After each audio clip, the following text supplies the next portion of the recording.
Welcome to the Lightning Report, the 335th Signal Command's official newscast. I'm Capt. Dave Gasperson, here to bring you news from the Army Reserve and highlight what Ready Lightning soldiers are doing here in the States and around the globe.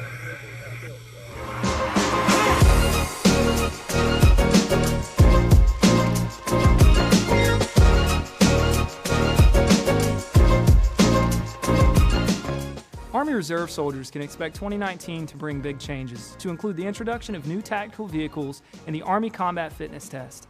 Here's Lieutenant General Charles Luckey, Commanding General, U.S. Army Reserve, with some of those changes.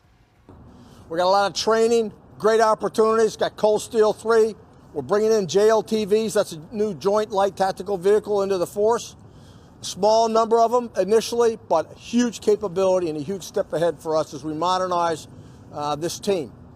We got the ACFT going on. I've talked to you about that. I hope you've seen Sergeant Major Copeland's video on it. Really good presentation about what the test is, how to execute it, and how awesome it's going to be once we figure out how to get this stuff done, bring this equipment into our Army Reserve centers, and develop proficiency to master this new test. It's going to be awesome. It's just going to take a while for us to get there. Thanks for that information, sir.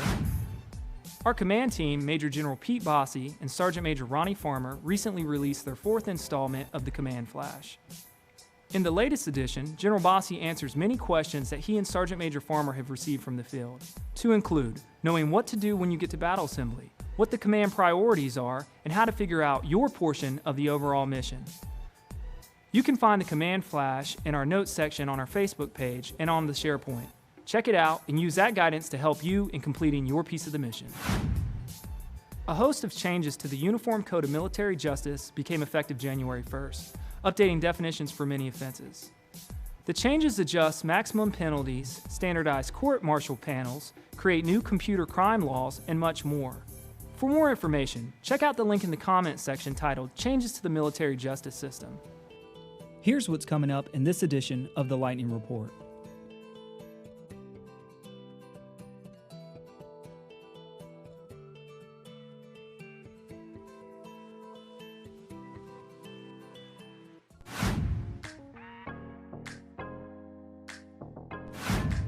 Here's where we look at what our command has done over the last quarter.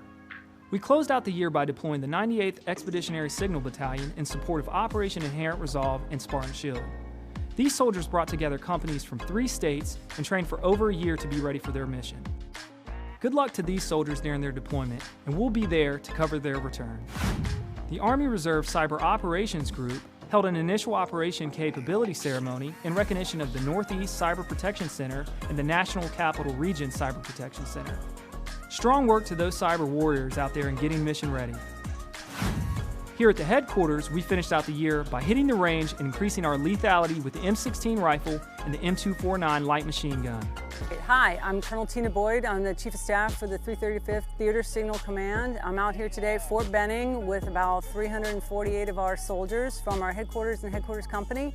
And we are firing on the M9 range today, and we're also firing on the M16 range as well. We're doing our warrior training tasks, we're improving our lethality, and we're keeping all of our soldiers fit to fight, and they'll be ready to fight tonight. The command closed out the year with our Commanders Conference. During that event, senior leaders from across the country gathered in Atlanta to discuss the U.S. Army's priorities as it modernizes for the future fight.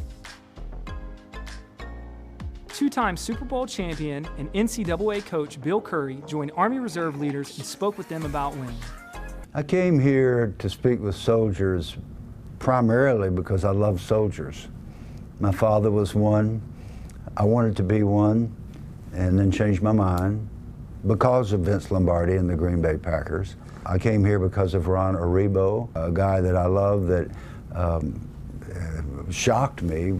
He was on our team at Georgia State. He was a good player, but he was also in the reserve. And I thought, wow, I've never seen that before. So I became fascinated. And there's so many similarities between the football discipline and the military discipline that shared values. And I think that accrues to the benefit of everybody. You do your job. And then I look at the poor son of a gun next to me. And because we've been there together so many times, I know what he's going to do. He's going to go beyond himself. And I have found my motivation because I cannot let him down. Whew. So at the end of that drive, whether we win or lose, we can look each other in the eye and we know on this day, we were the best we could be. We were the best that God made us to be. And that's all we can do. Here's some highlights from our soldiers from social media.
Shots fired! One of the biggest reports we've gotten is that soldiers do not know how to properly submit for a permanent profile, or they've submitted incorrect or outdated packets. We sat down with our Deputy Surgeon, Lieutenant Colonel Mercedes Murillo, to understand the right way to submit for a permanent profile. To submit for a profile, there is a profile request packet. This happens to be for TPU soldiers, and it's directly submitted to the Army Medical Management Center, otherwise known as the ARMIC. It's a 9-page packet. The soldier must fill out the first page thoroughly. It will have their unit POC, their commander's name, and the type of profile that they're requesting. The profile packet has several pages. The most important one is to make sure that they sign the authorization to disclose their medical information from their civilian provider, and the last couple of pages is for their civilian provider, which will fill out thoroughly to make sure they capture the limitations that they have should they have an injury that affects their ability to perform their job or their ability to perform the Army fitness test. Okay, so it sounds pretty easy. Where could I go to find the most up-to-date version of that profile pack? So this is on the ARMIC website, and it's also located on our 335th SharePoint page, the Surgeon SharePoint page. The unit administrators and the brigade medical readiness POCs should know where to go and locate that. Okay, great. So is the process different for your part-time soldier versus your AGR or possibly your active component soldier? Yes. This is the ARMIC takes care of the TPU soldiers. The regional health commands take care of any soldier who's active duty AGR or on ADOS, and they also have their packets depending on the region. And those packets may also be located on the ARMIC website or on our SharePoint page. Right. Once they submit the packet, they will be assigned a case manager, and they will be emailed directly through their .mil account should they have any more documentations that are required or any clarification that is being requested. To recap, visit usar.army.mil, scroll to the Resources tab, and choose Health and Wellness and Medical Management Center. Under that tab, you'll find the most up-to-date USARC profile request packet. Take your packet to your civilian provider, have them fill out the appropriate portion, sign, and provide to your administrative personnel. If there's a problem that you can't get an answer for, fire us a shot in the comments section using the hashtag #ShotsFired.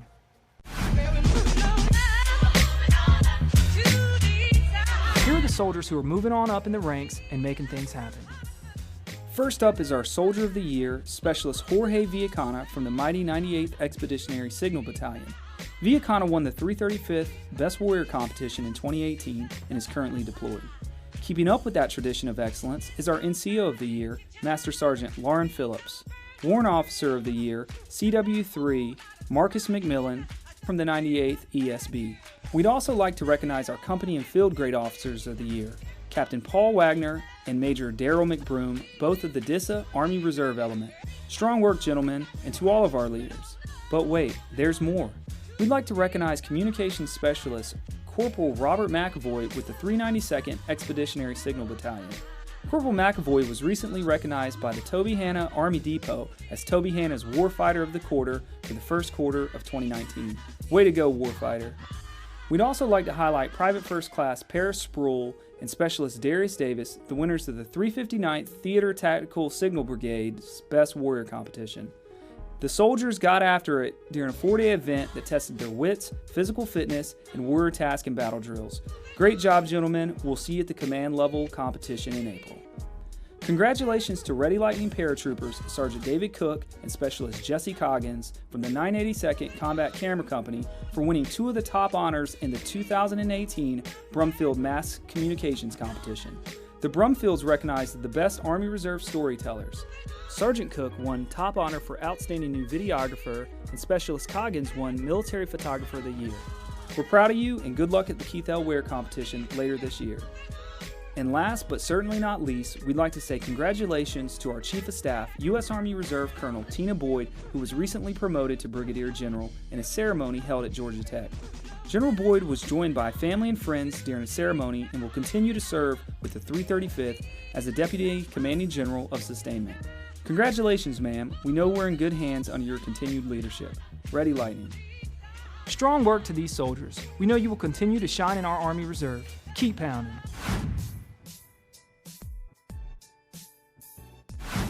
When soldiers think about readiness, they often think about medical readiness. But if their equipment isn't ready and they haven't trained on it in months, they won't be successful in accomplishing their mission. We sat down with Colonel Brian Woodford, Assistant Chief of Staff of Logistics, to discuss the importance of getting out of the drill hall and into the motor pool. Medical readiness is important. There's no doubt about that. We need to maintain medically ready soldiers, ready to deploy. But I can put together a plan to get 100 soldiers a flu shot within days. I cannot put together a plan that will train soldiers to be able to shoot a satellite with a piece of communication equipment in a matter of days. So we need to make sure our focus is on our equipment readiness every single month. And anybody knows that the technical ability to operate equipment is a perishable skill. And so if we don't get that equipment out every month and exercise it and use it and train on it, we're going to get to a point where we don't know how to do it. Ultimately, we are preparing for war. And we depend on our equipment to execute our wartime functions. And if our equipment's not ready, then we are of no use to the Army as a whole. And so I encourage everyone, when you come to battle assembly, and if you're not laying your hands on your equipment, you need to be asking your leadership why. As General Bossy says in our Soldier's Creed, we maintain our arms and our equipment. It's in our creed, and we need to make sure we're doing it. As we look forward to the upcoming year, we've been getting ready by training soldiers on their individual skills to include their ability to treat casualties on the battlefield. We sent troops from across the command to the Combat Lifesaver course at Fort Benning to learn to treat the 4 most common preventable causes of death on the battlefield. Well, there's 4 preventable deaths on the battlefield. First one is bleeding from the extremities, which we teach by using the tourniquets, and then the junctional dressings such as your combat gauze. And then the second thing is the tension pneumothorax, which we treat with the 3¼ inch needle. And then the third thing, is the nasal pharyngeal, and that's to keep the airway open, because your tongue, we use it a lot, but it also gets in the way a lot. So that helps keep the tongue out of the way. Fourth thing is the easy one, but no one thinks about it because normally you're in combat, everything's hot. So then, we don't think about covering up our patient, which is hypothermia. So because they've lost blood, they no longer have the ability to keep themselves warm or cold, depending on where they're at. So a blanket, that's all you gotta do, and that's the 4 preventable causes of death on the battlefield. Looks like these soldiers learned a lot and will bring value to their units. Special thanks to the Fort Benning Training Support Center for teaching soldiers how to improve their life-saving skills in the field. That's it for this edition of the Lightning Report. If you're a Ready Lightning soldier and you have a story you'd like us to cover, drop us a line in the comments section or message us on facebook.com/ReadyLightning. Thanks for joining us. Stay smart, stay safe, stay ready.